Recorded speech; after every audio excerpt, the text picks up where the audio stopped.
I tell people all the time, the day I quit learning is the day I'm gonna go do something different. So the biggest thing is being open to learning and understanding that you don't have um, all the answers. Sometimes you don't have all the tools to succeed, and bringing people in and understanding that you need to, I say all the time, I need people who are smarter than I am, or smarter or better at the things than what I do.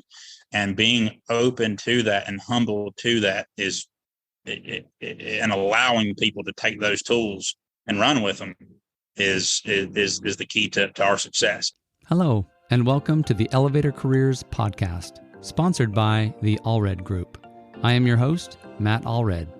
In this podcast, we talk to the people whose lives and careers are dedicated to the vertical transportation industry to inform and share lessons learned, building upon the foundation of those who have gone before to inspire the next generation of elevator careers. Today, our guest is Jonathan Fox, a founding partner and owner of Resolute Elevator in Burlington, North Carolina. Jonathan started as a helper and mechanic in the field and quickly became an adjuster and troubleshooter. In 2017, Jonathan and his wife Kimberly took a huge leap of faith and started Resolute Elevator, which now operates across North and South Carolina. They have 23 employees and they continue to grow. Jonathan, welcome to the show. Hey, buddies, good to be here. Finally get to catch up and do it. So I'm excited about getting to do a podcast. I will be honest, this will be my first podcast ever. I never thought I'd be that kind of fancy, but I'm excited about it. Well, I'm glad to have you here. And honestly, I haven't been doing it that long. I think, had the idea for a while. I had a lot of fear about actually doing a podcast, but just I don't know. I love the elevator industry and the people in the industry that are so passionate about it. It just kept coming to mind. These stories need to be told, and these people need a chance to just talk about what they do and what they love. And that's one thing I love about talking to you is, first, you have a very unique story, but what you're doing and what you love to create, I think is awesome. It's a story that needs to be told. So thank you for being here. No, I appreciate it, and you're right. Us elevator guys are a different breed, and once it gets into you, there's nothing else that kind of scratches that itch, if you will. It's just what we do, and I think anybody who is actually passionate about it just bleeds out of everywhere, bleeds out of their eyeballs, bleeds out of their smile, everything. So we're and that's definitely us and the team we've put together here. So yeah, man, rock and roll. Absolutely. So talk to me about your beginnings in the industry. What was it that kind of got you there in the first place? So it's funny. I was 18 years old. I was, this is there in 2007. So the housing market crashed. I grew up building houses with my parents. And basically Dad told me, fixing to graduate high school, that I need to go find a job. But, the markets was crashing. And so I went to work for the city, local municipality here in North Carolina. And like any city job, you had to have a second job because there's not much money and working for a municipality. And I was working at a little feed store in Snow Camp, and there was a local guy named Doug who used to come into the store all the time, and he said, "Boy, you know how to work. You got to come on with me." And of course, I said, "Well, what do you do?" And he said, "Elevators." And I said, "You're crazy as a moonbat. I don't know nothing about no elevators other than push the button." And so anyway, I ended up interviewing and taking them up on it, and started out in the industry with the big boys. Started out with Tisson, and I can vividly remember my very first day coming in and going to, I believe it was a 21-story building in downtown Greensboro, a big mod that was going on, and getting there and riding the buck hoist for the first day and going up there and just thinking, what in the world have I gotten myself into? And made it through the first week, and I just fell in love with it, right? And so went right into modernizations and really enjoyed that. Worked for many of the majors, and long story short is I got hurt. I broke my back, not on the job site, but actually off the job, and finally the economy caught up to the elevator industry at that point in time. So there was a lot of layoffs, and so I ended up working for a couple little independent companies helping out with that, and actually met my now wife at that time, who was also helping out with some sales. We did a couple. This was a real small company. We sold a couple of mods and things like that, and unfortunately, it came time to pay some sales commission to my now wife, and they didn't want to pay her that, and so she was graduating marketing school and was going to have to go look for another job. And she said, "Well, I like this elevator stuff. We should start a company." I said, "Well, that even sounds crazier than getting into the elevator business." Sure. So, but we did it. We made a website at our kitchen table. We printed out some cards. A couple of guys that had been working with me for a couple of years at that independent company came on with us, and we just we got started from really humble beginnings there. What year was that? When did you actually say, "All right"? This was Resolute Elevator has been in business for 6 years now. Okay. And so all my years run together, it seems like. But so we started out of my garage, and it's funny.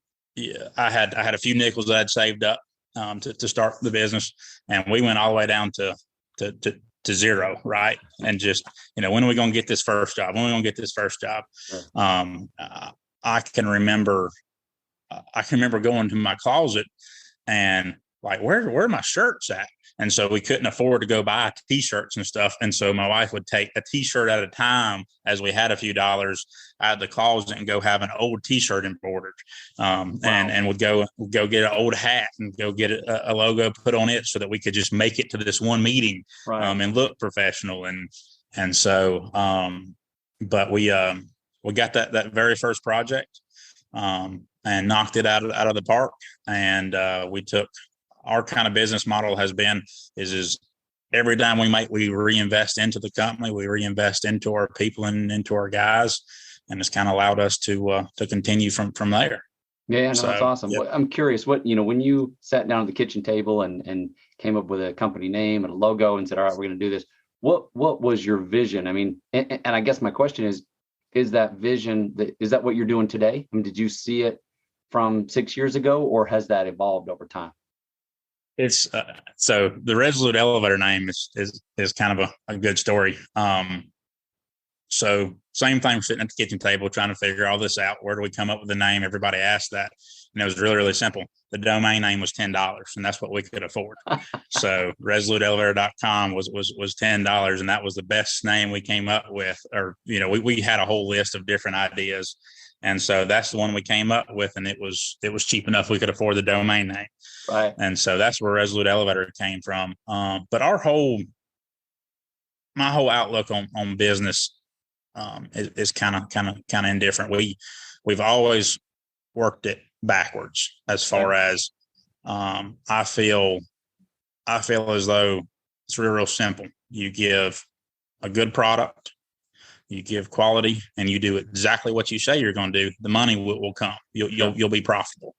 And as long as you look after your people will appreciate that. As long as you reinvest into your people and into your products, it will come. Obviously, from 3 or 4 guys in a truck to where we're at today. Now, of course, we have accounting departments, and we look at these numbers to see how jobs are doing profitability wise, et cetera. But it's still, in my view, the same mindset. Just give a great product, do exactly what you say you're going to do, and be honest.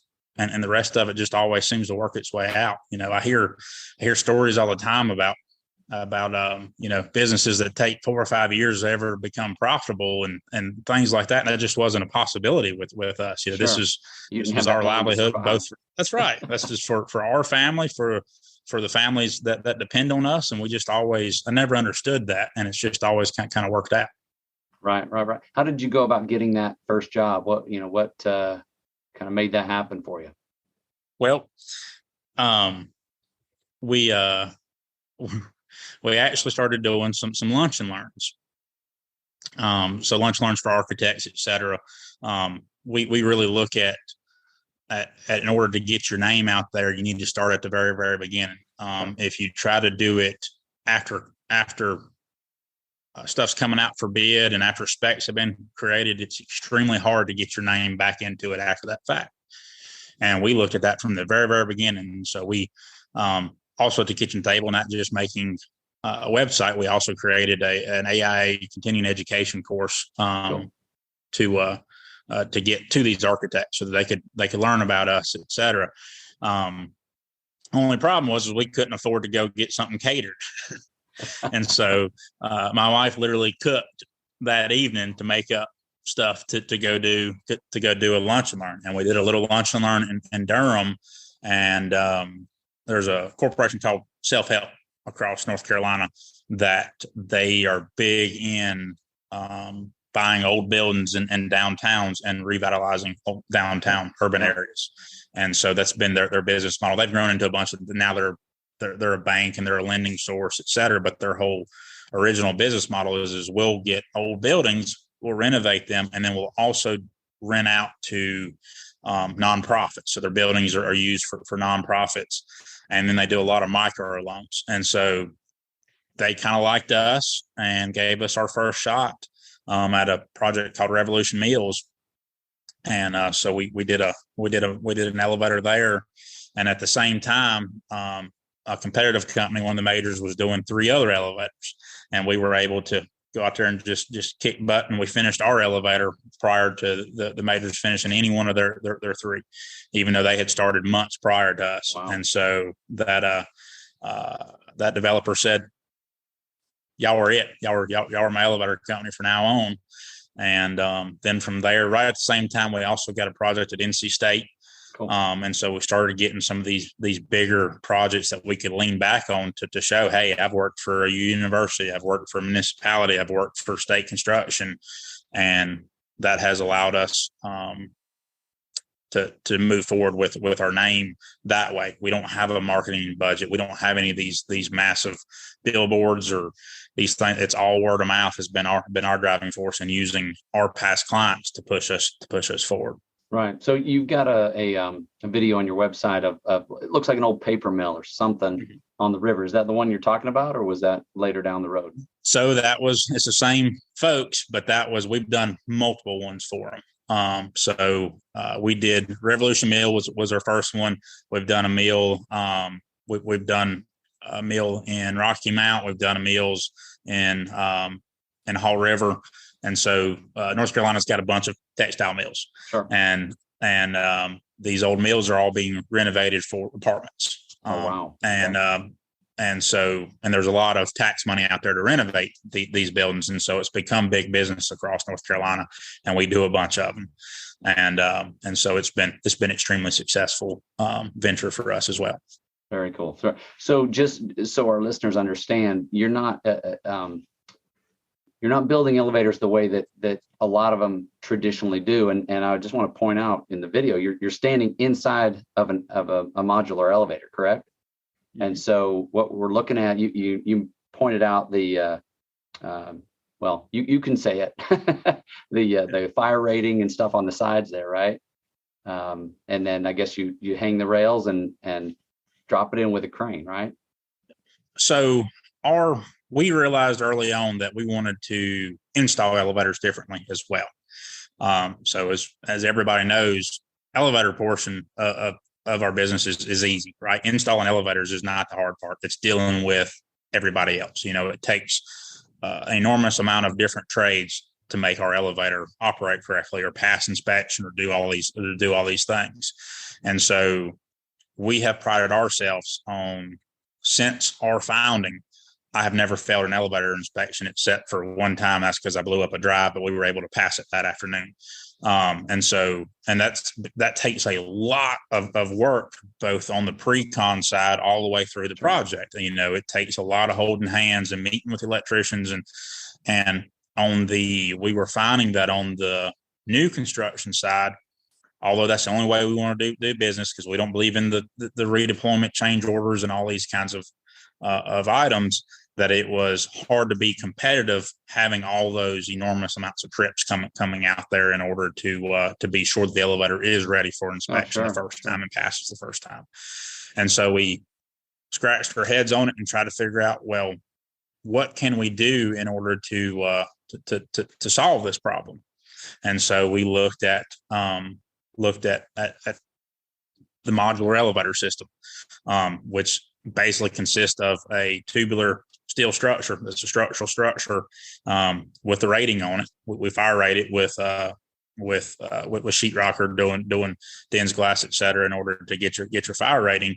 And we hang all the elevator equipment. So install all your standard elevator equipment. Like we tell people all the time, the elevator is not innovative. The fact that we're building it in a controlled environment in a hoist way is what makes it innovative. So it's your standard elevator equipment that gets installed. And then we go ahead and do everything else: the pit ladder, the pit light, disconnecting means, any of those work by other items that seem to hold up a job, or you get there and the electrician put the light in the wrong spot again, even though you drew it on the wall where it to go. All those items we now can control, and we also build it in a controlled environment. So your elevator equipment's not sitting on a job site getting stepped on for a month before you get there, or rain delays or any of these other problems. And so we show up to the job site with a completed elevator that we crane into place in 15 minutes. I mean, it is incredible the speed that we're able to do it. Even amazes me sometimes. And we'll have, every time we do one, there'll be a big group of people that want to come out and come look at it, and they're all amazed. Wait, that's it? And then the next thing they do is they'll go out and look. Oh, you mean the elevator equipment's already installed? That's wild. Yeah, it's all there. It's all ready to turn on. If I have power on the job site, when I arrive, I'll have that elevator up and running, ready for inspection by the end of the day. It's just incredible what we're able to do. And it's been challenging. Building elevators on its side, you would think would be simple, but you do everything differently than what you ever did in a vertical shaft. Absolutely. But we've been able to figure it out, and we're really onto something with this. So we're excited about what the future and what it will hold, both for our conventional business, doing modernizations, doing those items we enjoy, plus the modular business, which will allow us to do a lot more volume, but maintain a relatively small family atmosphere. Right. So just to clarify, you've got a couple businesses going on. You've got a kind of a traditional service repair mod of existing structures, elevators, but then you've also got the modular construction in-house there, like you're standing in right now, right? Yeah. And so, yeah, the original company was started with Resolute Elevator, doing conventional type installations, a lot of modernizations. Both myself and my guys really love mods. That's where I cut my teeth on, and that's what we enjoy doing on that side. And that obviously of our industry is a profitable portion of the business, and which has allowed us to invest into these other items. And so, basically 2 years ago, or a week before COVID shut down the whole world, we had been talking about it for a while to do a large addition so that we could start assembling these elevators here in North Carolina, these modular elevators. And so took every dime that we'd ever saved, every couple of nickels we could rub together, and we signed on the dotted line to do this addition. And man, when the whole world shut down, and obviously we know now that it wasn't quite as scary as we all thought it was, but we were all nervous, and I had thought, oh my gosh, what have I done? Every nickel we'd saved up over the last 6 years, here we go. I can't believe I've done this. But when you work hard and you just continue to put your trust in and to what you're doing, and it just all seems to work out. We've been very, very fortunate, and we've come out of it so wide open, we don't know which ends up. So no, that's awesome. I mean, you've obviously just kept pushing through. I mean, it sounds like nobody knew what to expect when COVID showed up. Nobody knew, anything. But you mentioned your philosophy a little while ago, before we started this conversation, just that you just kind of keep moving, right? You can't sit and panic. You just go. And I find that inspiring that you just, you go with what you know, and I think you said you work on what you can control. That's right. That's right. And it's so, my view is both two-sided, right? The first side is absolutely control what you can control, look after your customers, and provide the best possible product you can. The other side of it is I take ownership of each one of these families that has entrusted in me, in what we're building, right? And so, this business was created from our little table to provide for my family. Oh, now we're to the point where I get to provide for 22. Excuse me, bud. I'm sorry. Still a business owner. Some phone rings all the time. But now this business is providing for 22 families, and I carry that on my shoulders every single day. That's my job is to be sure that these families are cared for, as they entrust in us. So that's been kind of our big push. Right. So what would you say is kind of your vision going forward, or is it more like, hey, let's just keep doing what we're doing? What does that look like? It's everybody asks me all the time, what's your 2, 3, 5 year plan, all that, and I say every single time we create one, we blow it out of the water in 6, 8 months to a year. So I tell the guys all the time, I have taken this business as far as I can take it. Right. I will grow this business as much as y'all want to grow it with me. I feel as though I'm to provide them with the opportunity and give them the best opportunity for success. And if that means the business is able to grow along the way, that's awesome. That's right. So, my enjoyment now, yes, I still enjoy getting out of the office and turning wrenches, because then I can turn my phone off. But sure. The other is seeing all these guys, seeing the guys pull up in brand new pickup trucks and getting to share in their successes. And so we have a lot of young people at my company. And I know the whole thing out there is, oh, you can't get young people to work, et cetera. We've had nothing but success. I mean, we've got kids from 19 years old to, I'm probably one of the oldest guys in the field that goes out there, and I'm 33. So, we've had really good success at showing people our way and teaching them our way and giving them the tools to succeed and watching them grow. One of the things I tell kids that come in, here's your starting pay, but I have no time frame on when you want to get to right. Here. Sure. So as quick as you want to learn it, that's as quick as my guys want to teach you. And as quick as you take it on and apply, the quicker I get to give you raises. And so that's how we've kind of moved forward with it. And the guys appreciate it, and I appreciate them. I mean, we're as I tell people, we're a family. Sometimes we're a dysfunctional family and we have to fuss and fight at one another, but we're still a family at the end of the day. So it's awesome. It sounds like you really do put the tools in their hands to succeed. And if they choose to do it, wonderful. We'll help you out with that. If you choose not to, then you know what, that's your choice. You can choose to decide to do what you want with what we've given you, basically. So yeah. I love that. And to be honest with you, that's been the hardest thing for me as a business owner to learn, because I do take it on the chin and on my shoulders so much, these guys and their success.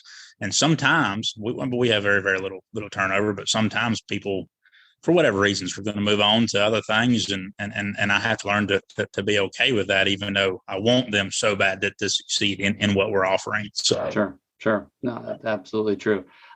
What would you say, some advice or something you learned over the course of your career? Obviously you started out in the majors, you moved on to your own thing. What's some of the most valuable lessons you've learned? So I tell people all the time, the day I quit learning is the day I'm gonna go do something different. So the biggest thing is being open to learning and understanding that you don't have all the answers. Sometimes you don't have all the tools to succeed, and bringing people in and understanding that You need to, I say all the time, I need people who are smarter than I am, or Sure. smarter or better at the things than what I do. And being open to that and humble to that is, and allowing people to take those tools and run with them is the key to our success. And that has been very, very difficult for me. You come from when you're just three people in a truck to where you do everything. Sure. To where we're at now. That has been my biggest challenge, is to let go of things, to let people do these things, and to bring in these people. So that's true. I mean, it can be pretty threatening to admit that somebody has a better idea or is sharper in a certain area, and like you say, and then let go and let them try it out.